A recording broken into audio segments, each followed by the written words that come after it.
வணக்கம் அஸ்வின், மீண்டும் உங்கள் அரங்கத்துக்கு வந்தமைக்காக மிக்க நன்றி. இந்த அடுத்த இலக்கு நிகழ்ச்சி ஆரம்பத்திலிருந்தே அடுத்த இலக்கு என்பது பலருக்கு சிறப்பாக அமைய ஆரம்பித்து விட்டது என்று தொடர்ந்து எங்களுக்கு வாழ்த்துக்கள் வந்து கொண்டே இருக்கிறது.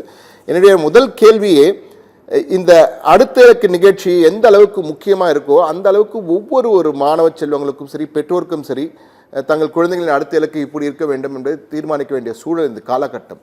இந்த காலகட்டத்தில் அவர்கள் இப்போது நீட் இருக்குது, அது எக்ஸாம் இருக்குது, இந்த என்ட்ரன்ஸ் இருக்குது, அந்த என்ட்ரன்ஸ் இருக்குது, எந்த கல்லூரி கிடைக்கும், ஒரு டென்ஷனில் இருப்பாங்க. அவங்க எல்லாருக்கும் நீங்கள் முதல்ல என்ன செய்யணும், இப்போ இந்த நேரத்தை எப்படி பயன்படுத்தி கொள்ள வேண்டும் என்பது நீங்கள் சொல்லணும்.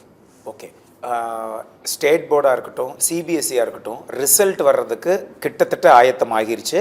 ஸ்டேட் போர்டுக்கான ரிசல்ட் 9ஆம் தேதியும் சிபிஎஸ்சிக்கான ரிசல்ட் வந்து 12ஆம் தேதியிலிருந்து 14ஆம் தேதிக்குள் எதிர்பார்க்கப்படுகிறது. இந்த சூழலில் மாணவர்கள் வந்து அவர்கள் கையில் வந்து அவங்களுடைய முக்கியமான மதிப்பெண் அப்படின்னு சொல்லக்கூடிய கிளாஸ் 12க்கான மதிப்பெண் கையில் வச்சுக்கிட்டு இப்போவே கிட்டத்தட்ட நாம் அடுத்து என்ன படிக்க போகிறோம் அப்படிங்கிற ஒரு விஷயத்தை அவங்க முன் எடுத்திருப்பாங்க. நிறைய கல்லூரிகளை விசிட் பண்ண ஸ்டார்ட் பண்ணியிருப்பாங்க. இந்த இடத்துல முக்கியமாக மாணவர்கள் செய்ய வேண்டியது என்ன, செய்யக்கூடாதுன்னா, செய்யக்கூடாதது என் ஃப்ரெண்ட்ஸ் எல்லாம் இந்த காலேஜுக்கு போகிறான் அதனால நானும் அந்த காலேஜுக்கு போகிறேன் அப்படிங்கிறத பண்ணக்கூடாது. பிகாஸ் அவங்க ஃப்ரெண்டுடைய குடும்பம் வேறு, அந்த ஃப்ரெண்டுடைய கட் ஆஃப்ங்கிறது வேறு, அந்த ஃப்ரெண்டுடைய அந்த அவங்களுடைய அந்த பணம் அப்படிங்கிறது அவர்களுக்கான அந்த போக்குங்கிறது வேறையாக இருக்கும். ஸோ அதனால் ஃபஸ்ட்டு நான் ஃப்ரெண்டு போகிற இடத்துக்கு நானும் போகிறேன் அப்படிங்கிறத ஃபஸ்ட்டு அதை வெளியே தூக்கி போட்டுறணும்.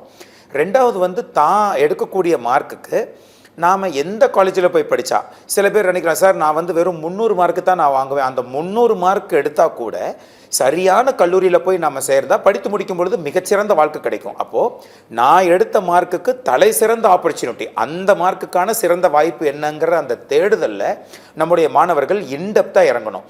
நம் மாணவர்களிடம் ஜென்ரலாகவே தேடுதல் அப்படிங்கிறது மிக மிக குறைவாக இருக்குது. அவர்களுக்கு தெரிஞ்ச 1 or 2 ஸ்ட்ரீமை வச்சுக்கிட்டு அதுதான் அவர்களுக்கான முழு வாழ்க்கையை நினச்சிட்றாங்க. அது இல்லாமல் நிறையா வாய்ப்புகள், இப்போ என்ஜினியரிங் அப்படின்னு எடுத்துக்கிட்டால் வெறும் அண்ணா பல்கலைக்கழகத்துக்கு கீழேயோ ஜேஇக்கு மட்டும்தான் போகணும்னு நினைக்கிறாங்க.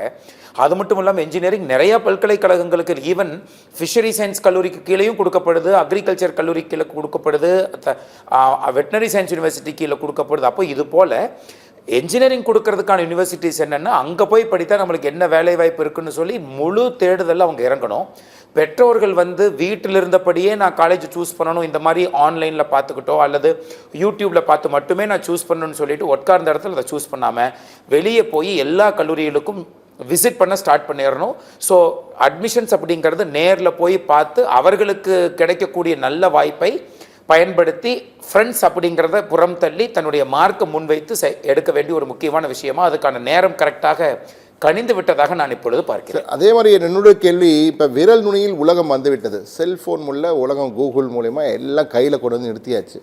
அதை தட்டுறாங்க, ஒரு 4 எழுத்து கல்லூரி பேரை போட்டோன்னே கல்லூரியுடைய பிரபலமான வார்த்தைகளில் பாராட்டு மழையெல்லாம் வந்து குவியுது. இதை பார்க்கும்போது நிச்சயமாக எல்லோரும் வந்து நேரில் போய் பார்க்க முடியாத சூழல் இருக்கலாம். அப்படி இருக்கும்போது அவங்களுக்கு இது மாதிரி இதை பார்த்து இது நல்ல கல்லூரி அப்படின்னு சேர்ந்துருக்கிற வாய்ப்பு இருக்குது. அது தவறாமல் போகலாம், சரியாகவும் இருக்கலாம். எனவே இது சரியான அணுகுமுறையா இல்லை நேரில் தான் போய் பார்க்கணுமா, எது சரி சார்? கட்டாயமாக நேரில் போய் பார்க்கணும். இப்போது என்ஐடி, ஐஐடிஸ், IIITs அப்படிங்கிற பட்சத்தில் வந்து தே ஹேவ் அதுக்குன்னு ஒரு நல்ல ஒரு எக்ஸ்ட்ரஸ் இருக்குது. இதே நம் தமிழகத்தில் இருக்கக்கூடிய சில டாப் கல்லூரிகள் இருக்கிறாங்க, அதெல்லாம் நம்ம போய் பார்க்க வேண்டிய அவசியம் இருக்காது. ஆனால் சில கல்லூரிகளை நம்ம நேரில், இப்போ அது மட்டும் இல்லாமல் நான் இந்த ரீசெண்ட் டைம்ஸில் நான் பார்க்கக்கூடிய விஷயம் என்னென்னா, ஒரு 5 வருடங்களுக்கு முன்னால் 10 வருடங்களுக்கு முன்னால் தமிழகத்தில் நிறைய மாணவர்கள் போய் சேர்ந்த கல்லூரிகள் எல்லாம் இன்றைக்கு பிளேஸ்மெண்ட் அப்படிங்கிற விஷயத்தில் பின்தங்கி 10 வருஷத்துக்கு இந்த கடைசி 5 வருடங்கள் 6 வருடங்களில் பயங்கர தீவிரமாக ஒர்க் பண்ணி நல்ல மேலே போன கல்லூரிகள்லாம் இருக்கிறாங்க. அப்போது பிரைவேட் கல்லூரிகள் என்று எந்த இடத்துல எல்லாம் வருகிறதோ அந்த பிரைவேட் கல்லூரியில் அட்மிஷன்ஸ் வாங்குறதுக்கு முன்னாடி கட்டாயமாக அந்த கல்லூரியை விசிட் பண்ணியே ஆகணும். அது வந்து ஒரு ரூலாக நம்ம எடுத்துக்கிட்டு நம்ம செயல்படணும்.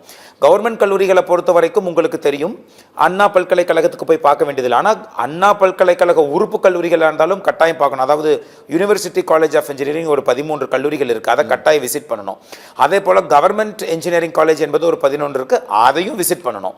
அதனால் கல்லூரிகளை வந்து விசிட் பண்ண வேண்டியதில்லைங்கிற கல்லூரிகள் ஆட்டோமேட்டிக்காகவே தெரியும். ஒரு 4-5 கல்லூரிகள் தான் இருக்கும். ரிமைனிங் இருக்கக்கூடிய கல்லூரிகள் எல்லாம் சார் 10 வருஷத்துக்கு முன்னாடி நல்லா இருந்தது சார், அதுக்காக இன்றைக்கும் அது நல்லா இருக்கணுங்கிற அவசியம் இல்லை.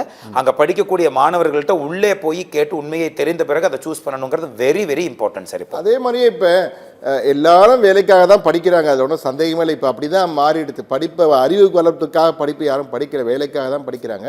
எனவே பிளேஸ்மெண்ட், அதாவது வேலை வாய்ப்பை அள்ளித்தருகிற கல்லூரிகள் தான் சேரணுமா, இல்லை படிப்பை முதலீடாக கொண்டு படிப்பு தான் முக்கியங்க, வேலை வாய்ப்புன்றது தானாக வரும் அப்படின்ற கல்லூரி, அது மாதிரி அந்த குழப்பம் இருக்குது நிறைய பேருக்கு.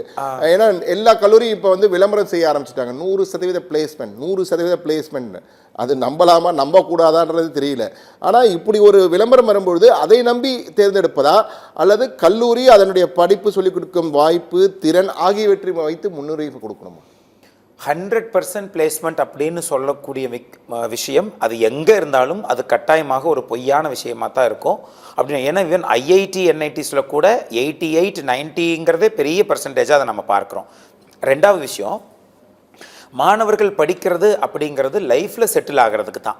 அப்போ லைஃப் செட்டில்மெண்ட் அப்படிங்கிறது அவங்களுக்கு ஒரு 21-22 வயசில் லைஃப் செட்டில்மெண்ட் அப்படிங்கிற ஒரு முக்கிய விஷயம் கால் எடுத்து வைக்கிறதுங்கிறது தனக்கான வேலைகள் மூலமாக தான்.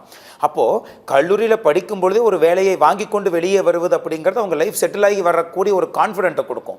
வெளியே வந்ததுக்கப்புறம் அவர்கள் திறமைகளை வளர்த்துக்கொண்டு சம்பளத்தை அதிகமாக பெற்றுக்கொண்டே போகலாம். அப்போது கட்டாயமாக பாடத்தையும் நன்றாக சொல்லிக் கொடுக்க வேண்டும். ஏன்னா பாடத்தை சொல்லிக் கொடுத்தா தான் வந்து பசங்களுக்கு நாலேஜ் வரும். நாலேஜ் இருந்தால் தான் பிளேஸ் ஆக முடியும். பிளேஸ் ஆனால் தான் பாக்கெட்டில் பணம் வரும். ஸோ அப்போ நல்லா சொல்லிக் கொடுக்கக்கூடிய கல்லூரி ஃபியூச்சர் எதை நோக்கி நகரும் என்று தெரிந்து அதற்கு தகுந்தாற்போல் மாணவர்களுக்கு அறிவூட்டக்கூடிய கல்லூரிகளில் சேர்ந்து அவங்க கொடுக்கக்கூடிய பிளேஸ்மெண்ட்ஸை வந்து ரொம்ப தீவிரமாக இருக்கும். நம்ம பசங்களை நிறைய பேர் இப்போ பிளேஸ்மெண்ட்டுக்கு செகண்ட் இயரில் புழிஞ்சா, சார் நான் ஹையர் எஜுகேஷனுக்கு போகிறேன் சார்னு சொல்லி பிளேஸ்மெண்ட் வேண்டாம்னு சொல்லி தப்பித்து கொள்வதற்கு தான் பாதி மாணவர்கள் இருக்கிறார்கள். மிகப்பெரிய கம்ப்ளைண்ட் நம்ம பசங்க கிட்ட இருந்து நிறைய கல்லூரியிலிருந்து நமக்கு வருது. தன்னை வருத்தாமல் ஜெயிக்க வேண்டும் என்று நினைத்தால் ஒருபோதும் ஜெயிக்க முடியாது. நம்ம பசங்க ஜாலியாக இருக்கணும், படிக்கக்கூடாது, பல கோடியை சம்பாதிக்கணும்னு அது நடக்காத வேலை. ஸோ தன்னை வருத்தி கொண்டு நல்ல கல்லூரியில் சேர்ந்தால் நல்லாவும் சொல்லிக் கொடுக்கணும், அவர்கள் கட்டாயம் பிளேஸ்மெண்ட்டுக்கு ஒர்க் பண்ணுவாங்க. ஸோ இது 3 ஒன்று சேரும் பொழுது நல்ல பிளேஸ்மெண்ட் ஆகி லைஃப்பில் செட்டில் ஆக முடியும்னு நான் நினைக்கிறேன் சார். நிச்சயமாக சார். இப்போது நேயர்கள் காத்திருக்கிறார்கள், நீண்ட நேரங்களுக்கு வாய்ப்பு கொடுப்போம்.